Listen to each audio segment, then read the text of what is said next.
ఈ మధ్య మనం చూసుకుంటున్నట్లయితే హాస్టల్స్లో ఉండే ముఖ్యంగా అమ్మాయిలు కావచ్చు అబ్బాయిలు కావచ్చు వాళ్ళ హాస్టల్స్లో ఉండేదానికన్నా హాస్టల్ బయట ఉండడమే బాగా ఎక్కువైపోయింది. ఎవరు కేర్ తీసుకపోవడం, ఇటు పేరెంట్స్ కూడా ఓకే మా పిల్లలు ఉన్నారులే అని చెప్తున్నారు కదా అని వాళ్ళు కూడా కేర్ తీసుకోకపోవడం మనం చూస్తూ ఉంటే రాత్రి 2 అయినా 3 అయినా రోడ్ల మీద కనిపిస్తూనే ఉంటారు, ముఖ్యంగా ఆడపిల్లలు. అది మీరు పీజీస్ అది దానికి కూడా వస్తున్నాను, ఇది కంప్లీట్ చేసి ఇలా ఇలా కనుక చెప్పి జాయిన్ చేసినట్టయితే మంచిగా వాళ్ళు చదువుకునే అవకాశాలు ఉన్నాయి. తర్వాత ఫర్దర్గా ఏదైనా ప్రాబ్లం వస్తే కూడా ఇమ్మీడియట్గా చెప్పాలి అని చెప్పి వాళ్ళకి తెలియజేయాలి. తెలియచేసినట్టయితే మంచిగా చదువుకుంటూ అక్కడ ఏదైనా చిన్న చిన్న ఒడిదుడుకులు వచ్చినా సర్దుకోవాలి. మరీ ఎక్కువగా అనిపిస్తే ఇంటిమేట్ చేయాలి. ఇలాంటివన్నీ నేర్పించినట్టయితే కనుక ఒక మంచి హాస్టల్లో వేయటం అనేది మంచిదే. నష్టాలు ఏమీ ఉండవు, లాభాలే ఉంటాయి. ఇంకా మీరు పీజీస్ అడిగారు. పీజీస్ అంటే ఇక చెప్పేదేముంది, చాలామంది అమ్మాయిలకి అనుభవమే. హాస్టల్స్లో ఉండే ఉద్యోగాలు చేసుకుంటున్నారు. కొంతమంది మంచిగా నిజాయితీగా ఉంటున్నారు, చక్కగా ఉద్యోగాలు చేసుకుంటున్నారు, లేదా చదువుకుంటున్నారు, ఇంటికి డబ్బులు పంపిస్తున్నారు, సెలవులకి ఇంటికి వెళ్తున్నారు, వస్తున్నారు. ఇదంతా నార్మల్గానే జరగదు. కానీ కొంతమంది ఉంటారు, అది డబ్బు అవసరాలు ఉంటాయి చాలామందికి. కొంతమందికి అవసరాలు ఉంటాయి, కొంతమంది ఏమో వాళ్ళ మేకోవర్ కోసం కానీ లేకపోతే వాళ్ళ లగ్జరీస్ కోసం కానీ దేనికైనా కానీ డబ్బు మీద వాళ్ళకి వ్యామోహం కలుగుతుంది. ఈజీ మనీ కోసం చూస్తూ ఉంటారు. సరే, అది పక్కన పెడదాం. ఇంకా ఈ హాస్టల్స్లో అమ్మాయిలు ఇలా ఉండటం వలన ఎలా అంటే ఇక్కడ కూడా సేమ్ ఒక మంచి వాళ్ళని మనం సెలెక్ట్ చేసుకోవాలి. ఒక నలుగురిని సెలెక్ట్ చేసుకుని మనకు మంచి మనస్తత్వం ఉంది, మన ఆలోచన ధోరణి మంచిది, మనకి అట్లా మ్యాచ్ అయిన వాళ్ళని పెట్టుకున్నాం అనుకోండి, మన నలుగురం కలిసి తిరగచ్చు. మనకి ఎటువంటి చెడు మనకు అంటుకోదు. మనం ఎటువంటి చెడు చేయాలనే ఆలోచన మనకి రాదు. ఒకవేళ వేరే గ్రూప్ వాళ్ళు చేసినా మనకి రాదు. కాబట్టి ఒక మంచి స్నేహం చేయాలి. ఫర్ ఎగ్జాంపుల్ ఒకే ఆఫీస్లో వర్క్ చేసేవాళ్ళు, ఒకే కాలేజీలో చదువుకునే అమ్మాయిలు అబ్బాయిలైనా వాళ్ళు ఒక గ్రూప్గా ఉన్నట్టయితే వాళ్ళు చేస్తున్న ఉద్యోగం కానీ వాళ్ళు చదువుతున్న చదువుకు కానీ న్యాయం చేసిన వాళ్ళు అవుతారు. అంతేగాని ఈ పైపైన మెరుగులకి ఈ జరుగుతున్న చండాలాలన్నీ చాలా జరుగుతున్నాయి. వాటన్నిటికీ కూడా అట్రాక్ట్ అవ్వకుండా జాగ్రత్తగా ఉన్నట్టయితే హాస్టల్లో ఉంటే పెద్ద చెడేమీ కాదు. కొంచెం మనం చెడిపోతే తప్ప ఎవరు మనల్ని లాగుతారు, అందులోకి ఎవరు లాగరు. మనం ఇంటెన్షన్గా వెళ్తే తప్ప ఏ చెడు మన తాకదు అనేది నా నమ్మకం. ఏదైనా సరే మనలోనే ఉండాలి. ఓకే, అంటే ఎందుకంటే క్వశ్చన్ అడిగాను. రీసెంట్ మనం చూస్తుంటే నేనే తిట్టుకున్నా చాలా వరకు, ఏంటి అసలు వీళ్ళేమో ఇక్కడ బయట హాస్టల్స్లో ఉంటున్నామని చెప్తారు, వీళ్ళేమో రోడ్ల మీదే ఉంటారు, నైట్ 2 అవుతుంది 3 అవుతుంది, ఏ టైం అయినా సరే వీళ్ళు ఇక్కడే కనిపిస్తూ ఉంటారు. మనం ఏదైనా బిజీ పని మీద వెళ్ళడం కానీ రావడం కానీ.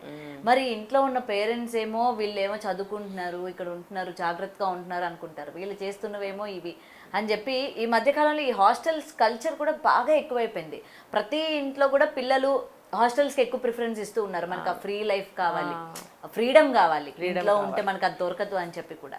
సో దీనివల్ల ఎమోషన్స్, బాండింగ్స్, ముఖ్యంగా విలువలు, పేరెంట్స్ కావచ్చు, ఇవన్నీ మిస్ అవుతూ ఉంటారు కదా, అటాచ్ అవుతుంటారు. అవును, ఏంటంటే ఇంట్లో అది వద్దు ఇది చెయ్యి తొందరగా రా, అది రిస్ట్రిక్షన్స్ ఉంటాయి. ఆడపిల్లవి మగపిల్లలకైనా సరే ఒక టైం అయినప్పుడు ఇంటికి రా అని అంటూ ఉంటారు. వాళ్ళకి ఏంటంటే చదువుకున్నాము, ఇప్పుడు జాబ్కి వచ్చాము, హీరోయిన్స్ అయిపోయాము ఫీలింగ్ వస్తుంది. తర్వాత ఇండిపెండెన్స్ అయిపోయాము మేము, ఎందుకంటే మేము డబ్బులు ఇస్తున్నాం, ఇంకా మేము డబ్బు సంపాదిస్తున్నాం, ఎర్నింగ్ కదా, ఎర్న్ చేస్తున్నాం మనీని.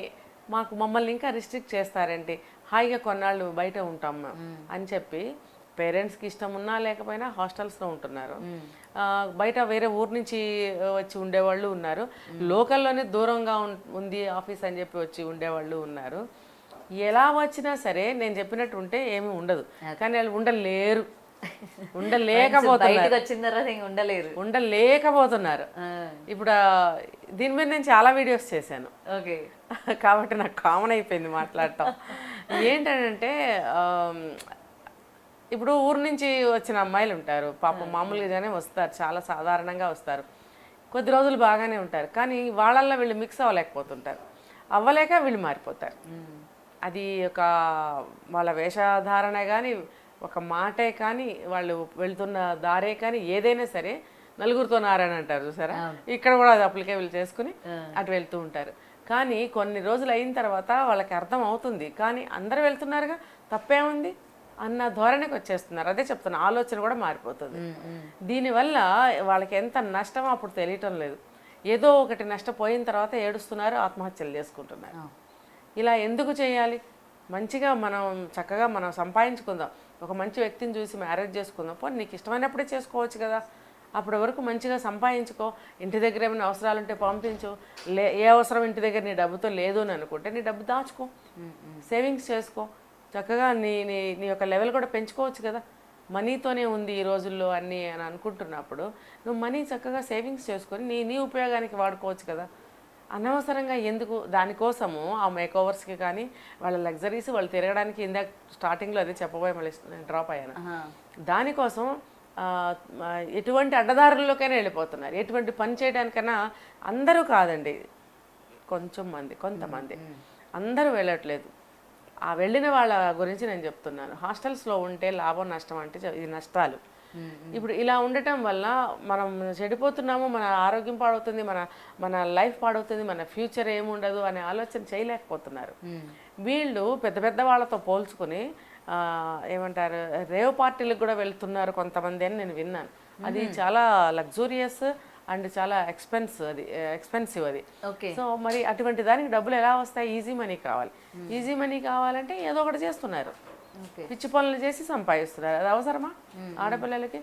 రేపొద్దున నువ్వు మ్యారేజ్ చేసుకుని సెటిల్ అవ్వాలి అని అంటే అది మన అంత ఈజీయా? ఎంత కష్టం. ఈ లోపల నీ గురించి తెలిసి ఉండొచ్చు అందరికీ, లేదంటే నీ ఆరోగ్యం పాడై ఉండొచ్చు, ఏదైనా జరగచ్చు. అలాంటప్పుడు నీ ఫ్యూచర్ ఏంటి? అది ఆలోచించుకోవాలి. అని ఇంతకంటే లోతుగా నేను చెప్పలేకపోతున్నాను. లోతుగా వెళ్తే ఇంకా చాలా తవ్వుతున్న కొద్దీ చాలా. గంటకు ఒక కేసు బయటకు వస్తుంది, గంటకోటి.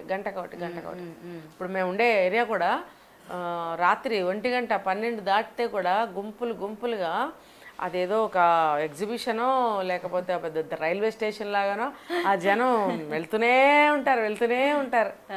మరి వాళ్ళ డ్రెస్సుల గురించి అయితే చెప్పక్కర్లేదు. అబ్బో ఇంకా మామూలుగా ఉండదు. ఇంకా ఒకళ్ళ మీద ఒకళ్ళు భుజాల మీద చేతులు వేసుకుని నడుం చుట్టూ చేతులు వేసుకుని వెళ్తూనే ఉంటారు. ఇంకా ప్రతిరోజు చూడలేక చచ్చిపోతున్నాం. ఇక మాకు కూడా కామన్ అయిపోయింది.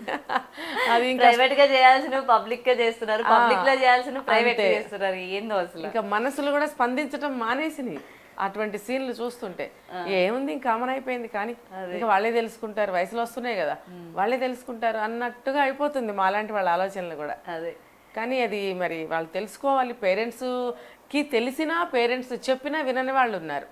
కొంతమంది పేరెంట్స్కి పాపం తెలియదు ఇక్కడ ఇలా చేస్తున్నారని. కానీ మాలాంటి వాళ్ళు కెమెరా ముందు ఇలా అరుస్తున్నాం కదా నిత్యం, కొంతమంది అమ్మలైనా యూట్యూబ్లో చూస్తుంటారు, అరే అందులో మన అమ్మాయి ఉందేమో అని కాస్త జాగ్రత్త పడితే చాలు.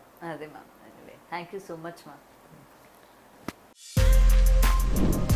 For more videos like this, subscribe Big TV channel.